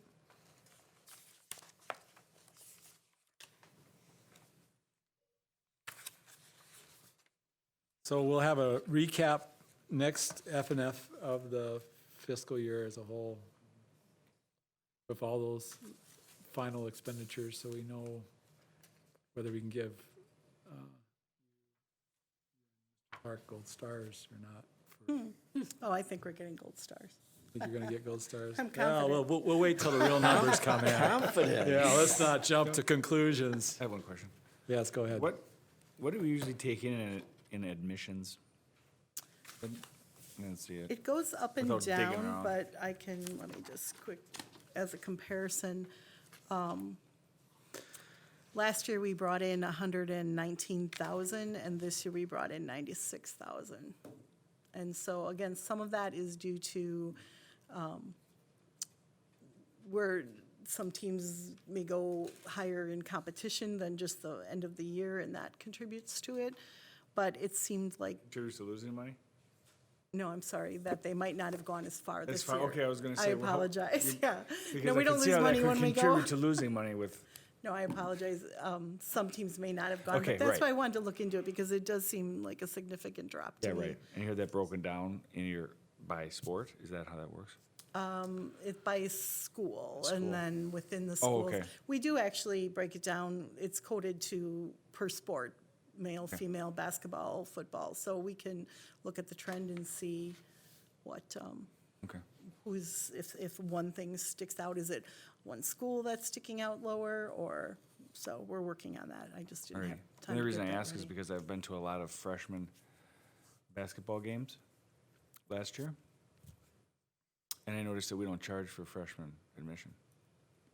And I don't know if that started this year or what. It's been around for a long time. It's not- typical. Is it? Same Okay. with sophomore football. I mean, the- Right, okay. Yeah, because before this year, I was stuck mainly to varsity stuff, but now I have competitors at that level. So I went to a lot of them, and I noticed that we did not charge, so. We are accepting donations, though, for, Oh, yeah, I know, I filled that up. Thank you. Be a leader. Well, I know, tell me about it. I'm trying to be. Gotta get somebody to follow me. Any other questions? I guess that will do it. Okay. Now we're gonna go to the update of the 2018, 2019. Is that when we, yeah, it's in that packet. 2018, 2019 preliminary budget and tax levy. I got questions all over the map on this one, but we'll wait until you start. Okay, do you want to, ask them right ahead? Maybe earn those I gold do, as a matter of fact. On the upfront end, we always talk about, you just mentioned open enrollment, and we always talk about the Achieve. And it seems like we've kind of been static there as far as the numbers of enrollment year to year. And we've asked that there be more effort put into a strategic plan for marketing eAchieve and reaching out to people who would be interested, like at county fairs and stuff, like we saw at the Waukesha County Fair. I'm expecting us to have a big eAchieve presence at this year's Waukesha County Fair, and if we're not, I will be a little bit disappointed. no, I can tell you I heard that there's they gonna be a sent big out one. an email today on it. And they should not only be doing Waukesha County, they should be doing Jefferson County, and, it's, surrounding areas. go ahead, Ms. Ronchek. You're manning the booth, right? People are gonna get paid to be at the booth, okay? Not if you're They a can- board member. Yeah. They should be there. I mean, the issue is that there's a lot of people who are interested in this type of program that go to county fairs, I recently raised that question, and I was assured that we were gonna have a good president of eAchieve at the booth. Yeah. Yep. But how many county fairs and how much do we actually? I'm talking about just the Waukesha County Yeah. Fair. So I just think that there's more to it than that. Mr. Como? Now that you brought up eAchieve, Yes. We do have a substantial budget to promote that. And we've brought up this question as a committee before. Why is that budget separate from our communications budget for the entire district? Why isn't there one pot for everything? And maybe they get a big chunk of the pot, but why are we having that being separated out? Because, first of all, we want to account for e-Achieve as a separate, I guess, institution, so we can track to see if it's at least breaking even, doing what we want it to do financially. I think by commingling those funds, we lose that opportunity. Second of all, you're right, our department is a communications department, not a marketing department. We don't have the kind of in-house marketing promotional skills that these companies at e-Achieve use. So I just think for transparency and accountability, it makes sense to keep those separate. Is there any way that we can leverage the talent that we have within the district? I know we won't be able to produce commercials, we won't be able to produce, we would always outsource for that. Yeah. But, my sense is from a communications perspective, that department's done a really good job. And I almost view that we're not leveraging maybe some of that talent. I think we've leveraged as much as we possibly can. So there is some interaction there? Some, right. But like I said, you're looking at two different skill sets. I would agree, we're looking at two different skill sets, but the skill set that concerns me is we have, and I say it in everything I do outside of this, is we have operational people trying to do marketing, and they're not good at it, Right. okay? So if we keep going the way we're going and don't see any change in how we go about it, we're not gonna see the growth that we should be seeing in e-Achieve, other than just request to expand the program so they can get more kids. We have a great program, and we should be getting more children into it. We have made a number of changes in the marketing plan, and I think that was shared last, I don't know if it was early this spring or last fall, but we have made some changes based on some of the recommendations from this committee. We are looking at different ways to, we at one time we did some TV, went away from that. Now we've gone back to doing some of that work. And from what I'm hearing, the numbers are beginning to increase. I don't have any final counts right now, but that marketing plan that was shared here was primarily implemented. Yeah, I mean, to me, it's these contact opportunities that we should be out there getting. I mean, we're just not, some of it takes more than just putting an ad on TV or on the radio. No, I agree. And I think they are trying to I mean, you should be able to incentivize someone who's interested in bringing in the right children, obviously, you want the right children. If you can bring in a child, an additional enrollment, I mean, how much is an enrollee open enrollment for that program? it brings in about 7,000. About 7,000. And you're, most of our cost is probably in staffing to support those programs, right? However, if you bring in one student and that goes from a class of, say, 19 to 20, the cost is already sunk. The incremental cost to educate that children goes way down. Yeah, it's an extra $7,000 because you're better utilizing that staff person. Correct. And that staff person in this program should be able to handle a larger number of children. But, Right. And then the other part, when I look at it, we have administratively, we have a principal and an associate principal. Right. And why is that? The associate does a lot of traveling around the state, connects with people throughout the state, whereas Rick Nettesheim basically manages the program in-house, manages the staff and so on. The AP is more parent liaison type of person.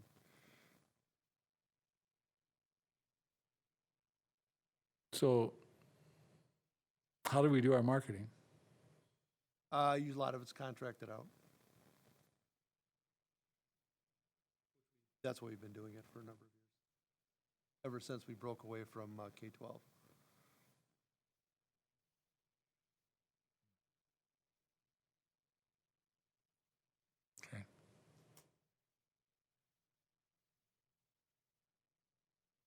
That's We the can small, switch- we that's can the small switch part topics of, that's now, the I small guess. part of the budget, but since Yeah. we're talking on it, Yeah, I tossed my I thoughts just, out. so. yeah, I think there should be more incentives to grow the program at the administrative level.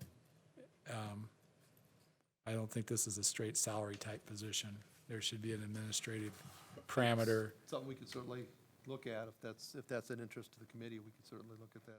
Yeah, I think it's enough financial impact that going about it the way we've been going about it, we're just asking for the program to be expanded without, and counting on that for more children is not the way to go.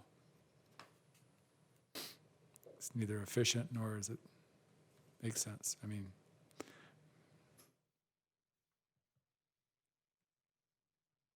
we're supposed to have 1,000 kids. I'd love to see 1,000 children in EHE. That was the target 15 years ago. And we've been stabilizing at 600. Mr. Como? So you gave a couple of scenarios, scenario A and Yes. scenario B. Could you go through those? Absolutely. So scenario A is the scenario that we presented in May, where we anticipated a 4% drop in state aid. That is the scenario we'd still like to stick with as we're going through this process because it's a more conservative approach, but DPI did release the July estimate, aid estimate, but that is very dependent on what our final expenses and everything come in at. So they are, their estimate is a 1.29% drop in state aid. So with that scenario, with B, of course, the tax levy goes down.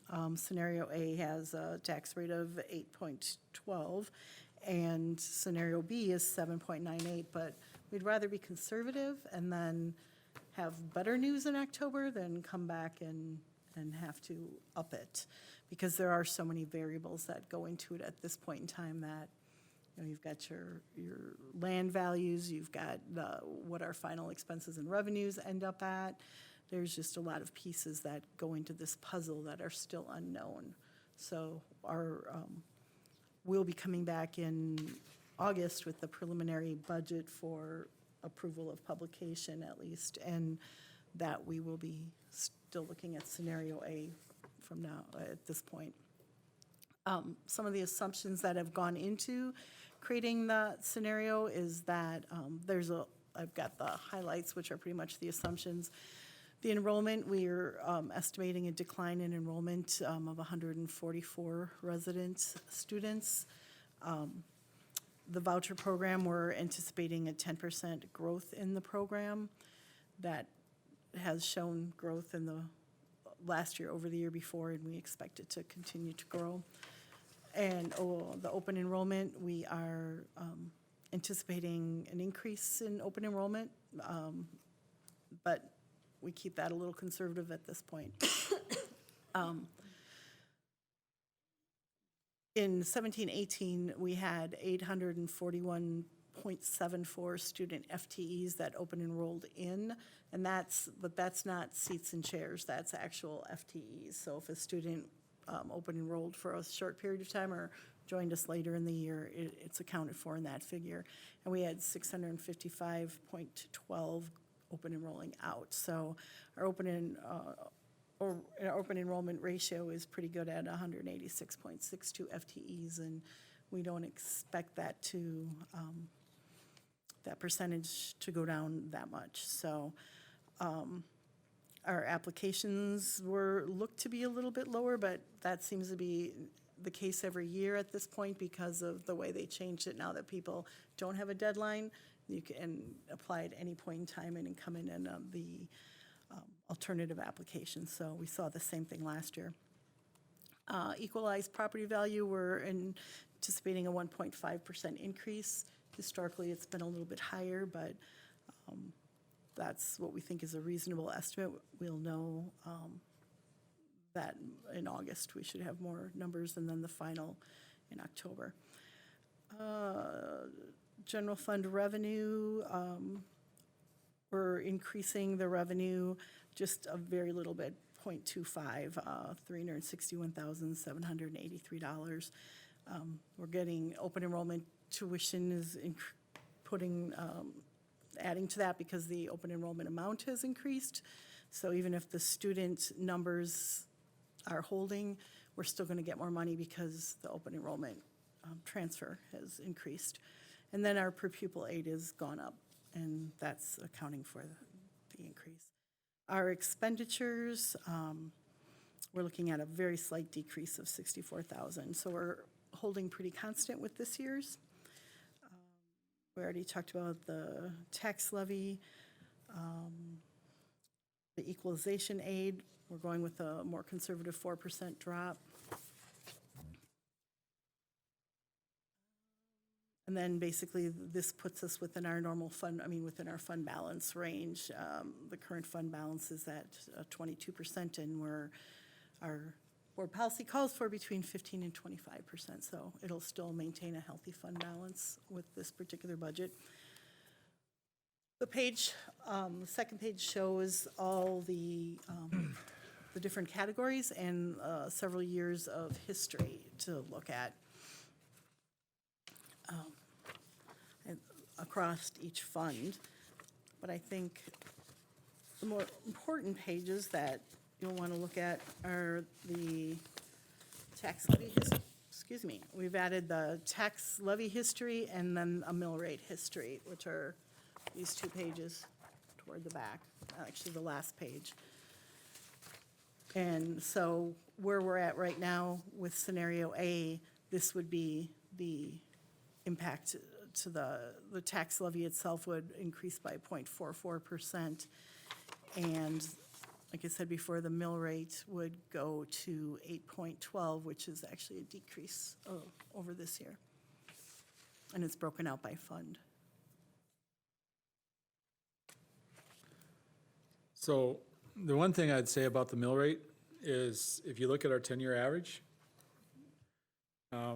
even if we had a successful referendum at the 72 cents, it would be about at our 10-year average for the mill rate. Excessive mill rate compared to historical 10-year average. Because we've retired so much of our long-term debt, people don't see that in the current mill rate. There's only 9 cents in that. And at one time, the long-term debt mill rate, let's say on the normal would have been well over $1.25 for long-term debt retirement. So we have been very fiscally responsible.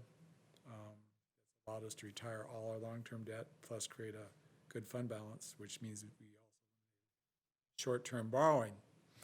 So between eliminating long-term debt, reducing that, cutting back on our short-term borrowing, if we do go forward with the referendum, if the board chooses to do that Wednesday night, we will still have a mill rate that's within the historical norms, and we will still be paying less on long-term debt than what we would historically be after a referendum question like this.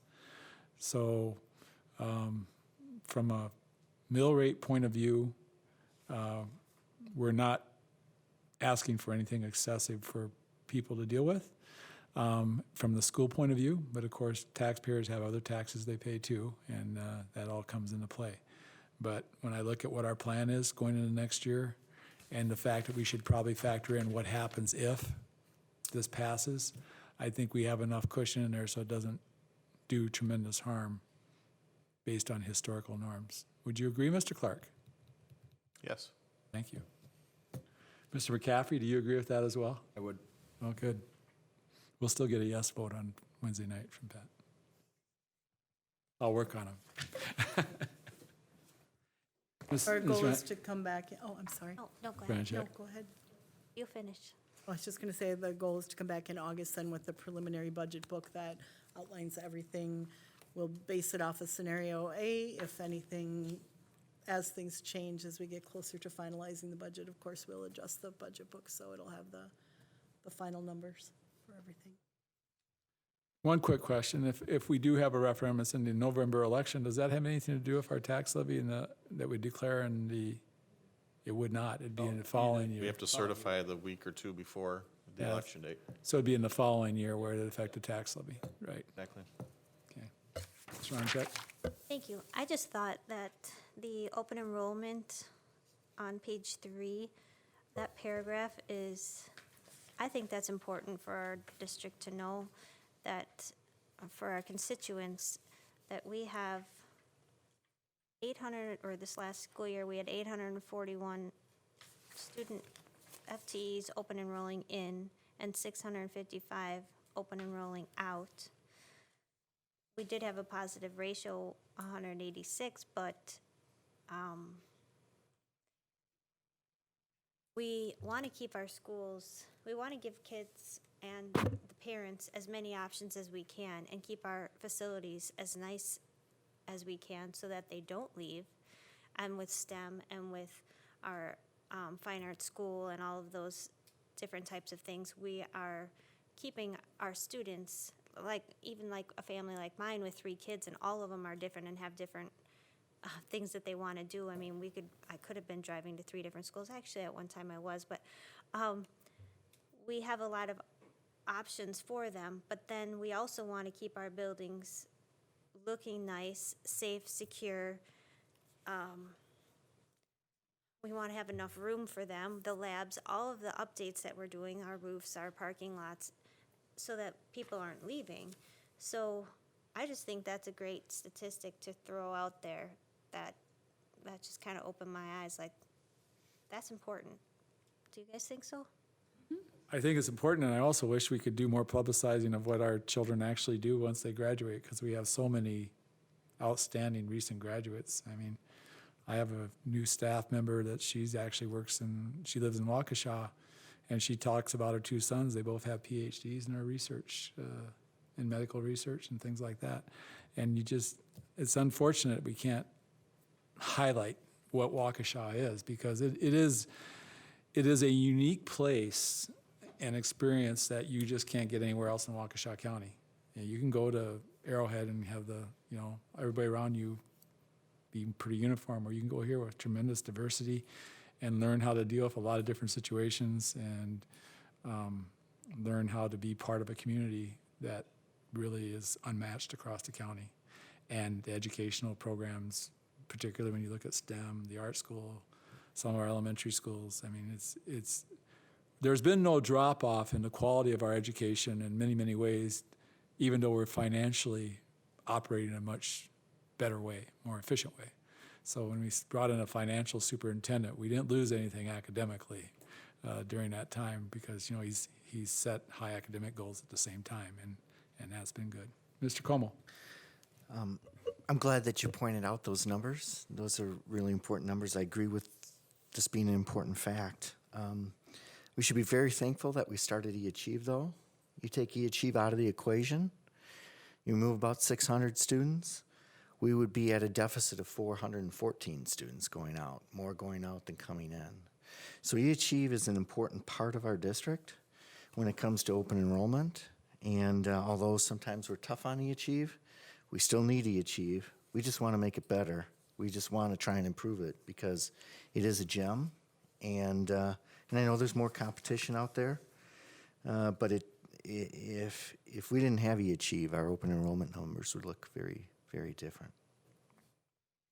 It would look even better for 1,000 kids in eAchieve. It would? Yes. I'm rooting with you, Kurt. But I think 1,000. I think Ms. Ronachek does make the 650 children that leave the district, some of them we can't bring back in. They make their choices based on where they're located relative to our boundaries. Some of them don't like the way we're, the demographics that we have, and they have easier to go to because of their border location, going to other schools. But, we had tremendous at-risk programs, and, special needs has always been what we're known for. Then we have all our charter schools.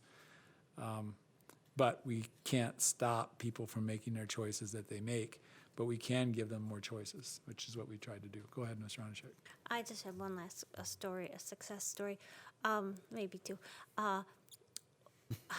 In April, I did a girl's hair for prom at North, and she said, but I'm also graduating today from WCTC, so you have to make sure that my hair looks good for graduation for my cap, and then I can take my cap off and quick go to prom. I'm like, but you're at North, how are you graduating in April? And she said her parents own Steaming Cup and Tofty's Table, and she said, well, I got a hospitality degree this year at WCTC while going to North, and so I'm graduating from WCTC, and then I'll be going to prom and then graduating, like with their class. And I was like, yeah, my daughter, same thing. She went to UW, graduating right now with 27 college credits, getting her first year of college done, not having to pay for the credits. And these students are graduating, and there's so many of them that are graduating with welding degrees, all sorts of things that are completely set so well and above and before so many other kids. That are we bragging enough about these kids? Are we saying, hey, you know, look at us? And I know Terry's doing a fantastic job, and I know we've got our MAID program, we've got all these things. In fact, I talk about it every day. And I mention East at least once a week. I tell people that we have another high school. There's not just 3 in Waukesha. Yeah, it's like, I know we're trying to get the word out there, but It was 5. Yeah. There's 5. because of Achieve? Yeah. Oh, yeah, sorry. Okay, I'll go call all those people and tell them there's Hopefully Senator Johnson will come and visit. I had invited him, as you know, and hopefully he'll come on down and learn a little bit more about us, so. good. I mean, we have the MAID program, which nobody else in the county has, and when you have one of our neighboring school districts, who will leave nameless, qualify for a grant that we probably were 10 times more qualified for, given what we've done here in Waukesha. Maybe it's a slight exaggeration, maybe 30% more qualified for would be a better way of saying it, more fair. But the reality is that we do a lot without asking for a lot of help to do it. We just count on our community, and especially the employers. And that has been a change from what we had 10 years ago. That's been positive. The MAID program and teaming up with employers, trying to give them the type of students they're looking for, and the kids are looking for, and both parties are gaining. So I guess this is not supposed to be CNI. But anything else? Can I point Another out- positive story from Karen? No, I was just gonna say, well, they took me off that committee, but they put me in charge of another one, but I can't have my CNI break story every day, so you had to hear it here. We can always use one good story on Thank like you. that. Thank Maybe you for two. allowing me. Can I point out, I'd like to apologize as you were reading through the statistics. I realize I'm missing a decimal point on our decrease in the OE ratio. I've got it at 41%. It's 4.1% for next year. I will have that corrected for August. Okay, let's move that on to information items. Good. Let's move on to discussion items, the budget hearing date. Just want to confirm, as Sherry mentioned, we'll be bringing back a complete preliminary budget for the committee and board's action so we can publish it for the budget hearing. We had calendared, the back is our budget calendar, September 12th, which is right before our regular board meeting in September. I just want to make sure we're all still good with that. That's the way we've done it the last 2 years at least. Just thought we should touch base on it though, just to make sure. We're on timeline to hit that, so I don't see any reason to change it from our end, so. What's those dates again?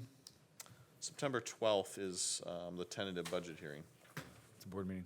or I guess it is the budget hearing and the board meeting. And a board meeting. 6:30, 6:30, I think we could have it at 6:45. 6:56. Yes, it's generally very short, Yes. not well attended, but we'll squeeze it in right before the board meeting, so 6:45 or, Right after human resources. right. Right. Oh, I forgot about, yeah. Yeah. We'll match up with that. And the public meeting date for when people come to talk about we have a date when, that is September 12th. That is the budget hearing date. That You is the might budget hearing date. have missed it because no one shows up and Yeah, it's rare. talks Well, about it. we'll make sure Mr. McCaffrey brings the people who are concerned about having to raise their taxes. Just bring them on I would be in. more than happy to bring them in. Yeah, bring them in. We're glad to hear from 'em. You don't have to run that meeting. I bet you won't get 3. That might be a bet. Oh, Here, oh, he won't boy. get one. What should we betting though? Okay. You don't want to be late to that meeting for those of you watching at home. Now, we're encouraging them to show up. Yeah. That's all that item was. Okay, to other confirm business the date. recommendation for future committee meetings? Is that something that we're just adding to the agenda so that people, if they want to, is It's part of our template that we're trying that the to, new template? Consistency. I thought this was just something the board president had to worry about. Okay, anything else that we'd want to have for future committee meetings? Like the E-Achieve you were talking about? Yeah, I have earlier? achieved down to come back. That was a long discussion, as would probably be. I think we had a Good to great have. discussion tonight on East. I mean, it was nice to have her here, and that was Yeah, good. yeah, but I'm talking E-Achieve. We've had to achieve a number of times, but yeah, we can have them. I'm We gonna can hear the have- marketing I mean, you plan. brought up some other things that we definitely should probably. I'd like to hear more depth on the marketing plan, and maybe we should be looking for incentives. That's easy to do. Very easy. I mean, a balanced scorecard, part of it should be how is E-Achieve growing without expanding the program? Let's expand the number of children that are in the programs. Okay? And retained. We don't want to just bring in a bunch of children that are going to show up for 3 days and that's it. Okay. Because they're prorated, actually, right? They're prorated. Yeah, it's instantaneous now. So if they leave, Oh, yeah, that sounded a minute almost now. Instantaneous, yeah. And I'd like statistics from the county fair, which we can do. I mean, it's hard to ask for statistics after the county fair. I'm going to ask for it now so I can have them after the county fair. What kind of statistics are you looking for? How many people did, Right. yeah, how many people did we touch? Did we get names and contacts of interested parents? You know, do we have a way of logging those parents that would be interested? What interests them in maybe coming to Achieve? If we can learn how to do a better job at the county fair here in Waukesha and get excited about it, maybe someone will get excited about going to other county fairs, which I think we should also be doing, which I've seen no excitement whatsoever from Achieve. Mr. Como? I would suggest, now that I think we've moved through the workshop scenario for our capital improvements plan, that at future F&F meetings, we would continue communications with our administrators on if the resolution passes on Wednesday, to do that through this committee. So communications, kinds of things that would be put out or other discussion that we might have to have moving forward? Or is it better to have that be a workshop for the board as a whole? I'm not Should sure. be here. We should agendize for elementary and secondary and general facilities at each meeting in, this is July, so August, September, October. We want to have a session, part of F&F, that goes over that and shows presentation materials that then would be delivered to the community at large from those. I'm thinking elementary, secondary, and other. I don't mind the reporting out, but are you asking to see what we're sending out? Because No, I'd I'm- hate to what wait. I'm- I just what want to make sure you're not, I'm asking them not to that I make, mind you see, I just want to wait 3 weeks. It's reporting because Okay. timeliness is Okay, important. I just want to make Yeah. sure I understand what you're I asking. want them to give us presentations, and from those presentations, we should be able to expect something of their value that would be reported out to the community. Okay, Okay. We can get you drafts of things before they go out, but maybe don't want to wait till the next. No, I want to just get, I want to see some thought and effort put into, as if you had to present to us. And if you have to present to us, that means they might be thinking of ideas that would go out to the community to give, not to try and sell it, but to give a more fuller explanation of what's going to be the value of this investment by our taxpayers. So we can get Mr. McCaffrey on board, yeah. no, it would also be a good library of information for people if they want to access it on certain schools. So we can certainly come up with something for that. Whatever happened to agree to disagree? We agree that eventually Mr. McCaffrey will agree. Anything else on that? I don't want to cut anybody off, but we do have executive sessions we have to go to tonight. If you need to, it could be very short. Yeah, well, I need a motion. Mr. Como.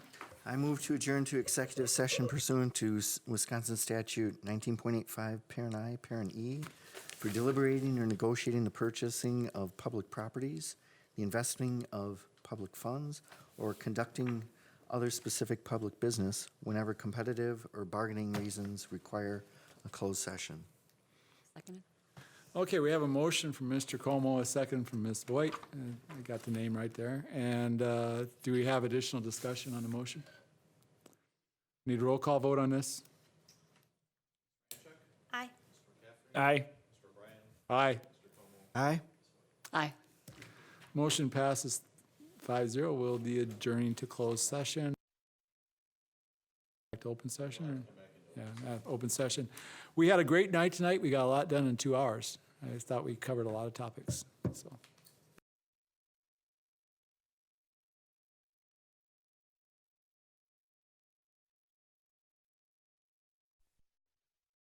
Open session. I believe we need a motion to accept an offer. Is that what we need for the sale of district property on 164? Is there a property description for that? We have the tax keys of, do I have a motion? Okay, Ms. Ryanchek moves to sell the property on District 164, tax keys number Waukesha T 140-4996 and Waukesha T 142-9999. The old Larson Farm. Do I have a second? Second. I have a second from Mr. McCaffrey, a first from Ms. Ryanchek. Do we have additional discussion? I would just like to say I appreciate the efforts of the administration and of the buyer as we work to move this property. This has been a 20-year effort at least for a property that doesn't fit the school district of Waukesha at all. And I'm glad that we were able to find a buyer who wants to make something out of a good piece of property. And it's good for the community as a whole. Roll call vote. Aye? Aye. Aye. Motion passes 5-0, and we are adjourned. Thank you.